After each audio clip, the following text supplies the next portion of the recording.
Developments tonight on a suspected multi-million-dollar gambling ring in Rochester. 6 of the 7 men charged in the case were arraigned in federal court today. 13 WHAM's Sam Carter joins us now with details on what happened. Sam? Carla, those 6 men are home tonight, but this case is far from over, as defendants today were formally charged with everything from conspiracy to money laundering. Louis Ferrari II walked into federal court Thursday to face several felony charges. He and 6 other defendants are accused of conspiring to operate illegal poker games at a location on Blossom Road and an illegal sports betting operation through the website sports700.com. Federal prosecutors allege Ferrari collected cash payments of gambling losses from players and then laundered the illegal proceeds through Ferrari Excavating. He was released today on condition he surrender his passport. Usually when an individual resides within this district is a 17-county district. So one of the things is you must stay within the confines of the district. I've always seen it in practice in this court that you surrender any passport. Samaso Sessa and James Civiletti and Joseph Lombardi also went before a judge, all charged with conspiracy and gambling-related crimes. Sessa's attorney spoke to 13 WHAM outside of court. As well as could be expected. I don't think anyone's delighted when you walk into a federal courthouse, but we're fairly confident that any allegations against him are what appear anyways from the complaint to be pretty minor. Co-defendants Anthony Amato and Jeffrey Boscarino also appeared today. Amato, accused of making close to $9 million from the alleged scheme, appeared via phone, while Boscarino appeared in person.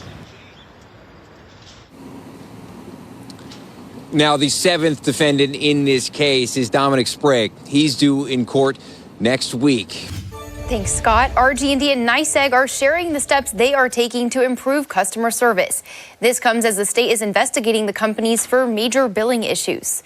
13 WHAM's Jackie Napier spoke to a new hire at RG&E's call center about how things are going so far. Jackie? Yeah, good evening, Carla. Simone Williams says much of the course was focused on how to articulate and read a bill and understanding the data behind it. However, some customers are cautiously optimistic about seeing any change.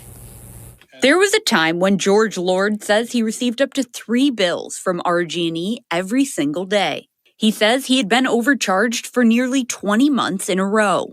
Lord says even now, there are still conflicting account balances on his most recent invoices. I would have a hard time believing that they have my interest in mind, honestly. It was one after another person telling me, oh, well, we'll get back to you and let you know what we find. Lord, who spent 37 years in the customer service industry, says RG&E's is lacking. But this new RG&E customer care representative hopes to be a part of a positive change. Actually, I can pull that up for you right now. I'm in the process. Simone Williams is one of 220 new customer care representatives RG&E is adding to its force this year.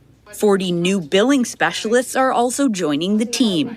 The company hopes this new staffing will lead to a decrease in billing issues, call wait times, and help reconnect it with its customers. That's what we're really trying to do, is just turn the tide and make sure that everybody understands that we hear you and we need to implement some of the things that you're sharing with us. Yes, we're a team. We're a team. Williams hopes this will increase transparency between RG&E and customers, something Lord says would help regain his trust. I don't really think that they're going to have the confidence of the consumer here until they begin to be a little bit more proactive in speaking to the customer. Yesterday, a motion was filed to dismiss the utilities' request for gas and electric rate hikes. Avangrid, RG&E, and NYSEG's parent company says the proposed plan will enable much-needed investment in the company's infrastructure, provide for a better customer experience.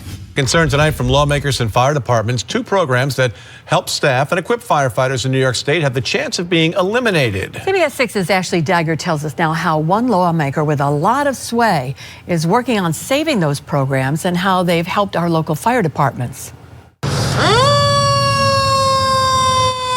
The Assistance to Firefighters Grant Program and Staffing for Adequate Fire and Emergency Response Program have helped federally fund volunteer and professional fire departments throughout New York State for the last 20 years. Since these programs have launched, they have provided nearly $700 million to firefighters across New York, including over $23 million just alone last year. United States Senator Chuck Schumer says these programs are one of the only major resources fire departments receive from the federal government. In September, the programs are set to expire, and as of right now, they do not have a promised future. Just last year, Saratoga Springs and Troy Fire Department were awarded nearly $8 million to bring on new firefighters to suit up in the community. We've been awarded a grant from FEMA to hire and train 14 firefighters for 3 years. As you can imagine, that's an incredible expense. It's almost $4 million.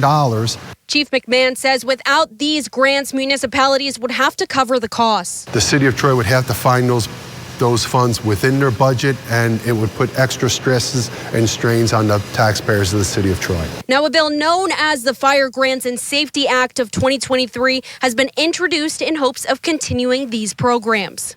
Local fire departments deserve state-of-the-art equipment and to be able to adequately staff their fire departments and not worry about the bottom line. Schumer says this bill needs plenty of support, but if passed, it would extend these resources through to 2030.